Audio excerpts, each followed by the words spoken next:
مالي وللنجم يرعاني السلام عليكم صاحب يال سود بدا maanta waxaan idin wadaa ariyo oo ku saabsan ariyo ay ka kooban yihiin 12 erey.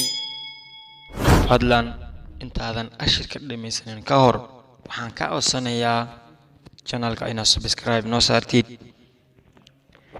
New words waa ariyo cusub. Advisor la taliye. Bible waa balbiyeere. Butcher waa kabaanle. Butcher waa kabaanle. Cashier waa la agheeye. Chief malaaq. Coach tababare. Conductor kirishbooye.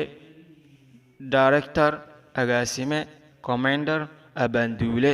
Broker dalaal. Fisher kalluumeyste. Educator aqoon-yahaan. saaxiib yaal maanta ashirkeen halkaas ayuu nooga dhamaaday. waxaan idin leeyahay kulankan ilaan kulankiis aan ka kulmi doono fi amaanillah. wassalaamu calaykum waraxmatullaahi wabarakaatu. bye bye.